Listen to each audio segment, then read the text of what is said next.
माँ का मायका। दिव्या की शादी राघव के साथ हुई थी। दिव्या और राघव एक दूसरे के साथ बहुत खुशी खुशी रहा करते थे। दिव्या एक मध्यम वर्गीय परिवार की लड़की थी, लेकिन दिव्या की सास अनीता जी का मायका काफी पैसे वाला था और अनीता जी अपने पैसे वाले मायके की वजह से काफी घमंड भी किया करती थी। एक दिन सुबह के वक्त, मम्मी जी मैं सोच रही थी अपने मायके जाकर आ जाती हूँ, बहुत दिन हो गए हैं ना। हाँ मम्मी, पूरा 1 साल हो गया है दिव्या को अपने घर गए। कुछ दिन रहेगी तो उसका मन बदल जाएगा। हाँ हाँ, क्यों नहीं बेटा, आराम से अपने मायके जाकर आओ। अरे भाई, लड़कियों को अपने मायके जाना भी चाहिए, वो भी तो तुम्हारा घर है। जरूर जाओ बेटा। ठीक है दिव्या, मैं 2 दिन बाद की टिकट करवा लेता हूँ, तुम्हें छोड़कर आ जाऊंगा। अरे तुम्हें जाने की क्या जरूरत है बेटा, बहू खुद भी तो जा सकती है ना, ट्रेन में बैठकर ही तो जाना है। लेकिन मम्मी अच्छा थोड़ी ना लगेगा, इतने दिनों बाद दिव्या अपने घर जाएगी, वो भी अकेले। अरे ठीक है ना बेटा, तुम क्यों अपनी छुट्टी खराब कर रहे हो बिना बात के। इन छुट्टियों को कभी इमरजेंसी के लिए बचा कर रखो, काम आएंगी। और बहू का क्या है, 2 दिन मायके जाकर वापस आ जाएगी। कोई बात नहीं राघव, मम्मी जी ठीक कह रही हैं, बेकार में ही मुझे लाने छोड़ने में आपकी छुट्टियां खराब हो जाएंगी। वैसे बहू, तुम्हारा भाई भी तो तुम्हें लेने आ सकता है। शादी के बाद तो बेटियों को लेने अक्सर उनके भाई ही आते हैं। तुम्हारी मम्मी ने नहीं बताया तुम्हें? कोई बात नहीं मम्मी जी, अभी आप ही ने तो कहा ना कि मैं अकेले जा सकती हूँ, तो मैं अकेले चली जाऊंगी। अरे बहू, कहीं ऐसा तो नहीं ना कि किराए के पैसों की वजह से तुम्हारा भाई तुम्हें लेने नहीं आ रहा। तुम्हारे मायके वाले सोच रहे होंगे कि बिना बात का खर्चा जो हो जाएगा उनका। मम्मी, आप दिव्या से ऐसे क्यों कह रही हैं? अरे तो इसमें गलत क्या कह रही हूँ भाई, पैसों की चिंता सबको होती है। नहीं नहीं मम्मी, ऐसी कोई बात नहीं है। मेरे घर वाले मेरे किराए के पैसे तो कम से कम खर्च कर ही सकते हैं। 2 दिन के बाद दिव्या अकेले ही अपने मायके चली जाती है। उसके मायके जाने के बाद, राघव बेटा, तुम्हारी शादी ना हमने गलत घर में कर दी। अब क्या हुआ माँ? दिव्या से कोई शिकायत है क्या आपको? आपने मुझे उसके घर भी नहीं जाने दिया। अरे क्या करेगा वहां जाकर, जब भी जाता है ढंग के तोहफे तक नहीं देते वो लोग। वो तो ये भी नहीं जानते कि दामाद की खातिरदारी कैसे करनी चाहिए। मम्मी, आजकल के जमाने में कौन इन सब बातों के बारे में सोचता है? कभी तेरे पापा से पूछना, आज भी मेरे साथ जब मायके जाते हैं ना तेरी नानी के घर, तो पूछ कितनी खातिरदारी होती है उनकी वहां पर। और तोहफे तो इतने देती है तेरी नानी कि घर ही भर जाता है मेरा तो। लेकिन मम्मी, वो आपके मायके की परंपरा है ना, सब जगह ऐसा हो ये जरूरी तो नहीं। और हम दिव्या के घर वालों से ऐसी उम्मीद कैसे रख सकते हैं?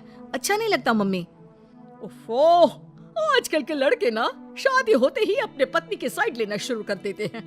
अब देखना, आएगी तुम्हारी पत्नी खाली हाथ अपने मायके से। कुछ दिनों के बाद दिव्या अपने मायके से लौट कर आती है और वो अपनी मम्मी के दिए हुए गिफ्ट अपनी सास अनीता जी को दिखाती है।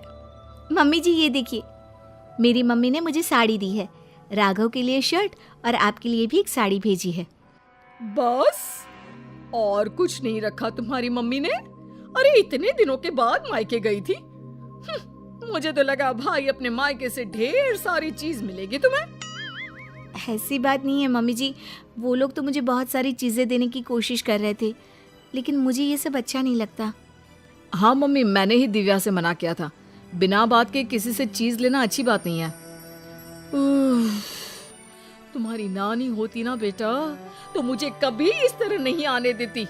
मेरे मायके की तो बात पूछो ही मत, जब भी जाती हूँ इतने सारे गिफ्ट मिलते हैं, क्या बताऊं। बस मुझे तो कभी कुछ खरीदने की नौबत ही नहीं आई। कभी कोई साड़ी, कभी कोई सामान मैंने खुद के हाथों से इतने सालों में नहीं खरीदा। सब कुछ तुम्हारी नानी ने दिया है मुझे। मम्मी, अब वक्त बदल गया है, वो आपका मायका है, दिव्या का परिवार पूरी तरह से अलग है। हाँ मम्मी जी, और वैसे भी सबका परिवार एक जैसा नहीं होता ना, और मुझे मेरे परिवार से कोई शिकायत भी नहीं है। कुछ दिनों के बाद अनीता जी अपने मायके जाती है और जब वहाँ से लौट कर आती है तो बैग भर भर के गिफ्ट लेकर आती हैं। देखो बहू, इसे कहते हैं मायके से आना। अरे भाई, इतना सामान हो गया था कि क्या बताऊं। अरे वाह मम्मी जी, ये तो बहुत अच्छी बात है, आपको इतनी सारी चीजें मिली हैं। वही तो, और एक तुम्हारे मायके वाले हैं, ठीक से मिठाई भी नहीं भेज सकते बेटी के ससुराल वालों के लिए।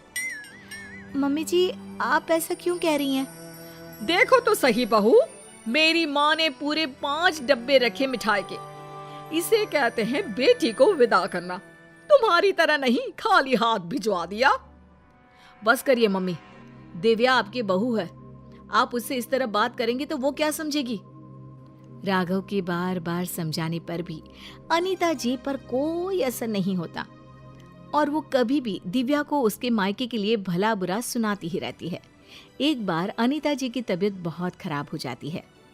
मम्मी जी देखिए, आपको बिस्तर से उठने की कोई जरूरत नहीं है, आप आराम कीजिए, आपको जो भी चाहिएगा मैं लाकर दे दूंगी। हाँ हाँ ठीक है, देखो तुमसे जो हो रहा है वो कर दो।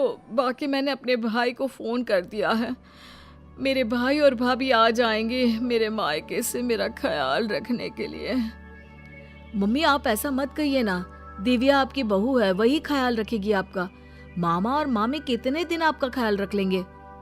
ऐसा कुछ नहीं है, मैंने कहा ना, मेरे मायके वालों को बड़ा प्यार है मुझसे। एक फोन करूंगी और दौड़े चले आएंगे। पूरा 1 सप्ताह बीत जाता है, लेकिन अनीता जी के मायके से कोई नहीं आता और दिव्या दिन रात अनीता जी की सेवा करके उनकी तबीयत ठीक कर लेती है। तबीयत ठीक होने के बाद, दिव्या बहू, जरा यहाँ तो आना मेरे पास। क्या हुआ मम्मी जी, आप ठीक है ना? आपको किसी चीज की जरूरत तो नहीं है? बहू मुझे माफ कर दो, मैं हमेशा अपने मायके का घमंड करके तुम्हें उल्टा सीधा सुनाती रही, लेकिन फिर भी तुमने मेरी इतनी सेवा की। मम्मी मैं आपसे कहता था ना, अगर आप अपनी बहू से प्यार से पेश आएंगे तो वो आपका बहुत ख्याल रखेगी और वही जिंदगी भर आपके काम आने वाली हैं। लेकिन मैंने तो अपनी बहू को हमेशा ताने मारे और फिर भी उसने मेरा इतना ख्याल रखा। मुझे माफ कर दोगी ना दिव्या? अरे मम्मी जी ऐसा मत कहिए, आप हमेशा मेरे मायके वालों को भला बुरा कहती रहती थी, लेकिन एक बात बताऊं, सबके घर वाले ना अलग अलग होते हैं, सबका अपना अपना नेचर होता है, लेकिन इसका मतलब ये नहीं कि मेरे मायके वाले मुझे प्यार नहीं करते, और इसका मतलब ये भी नहीं कि आप मुझे प्यार नहीं करती, है ना सच?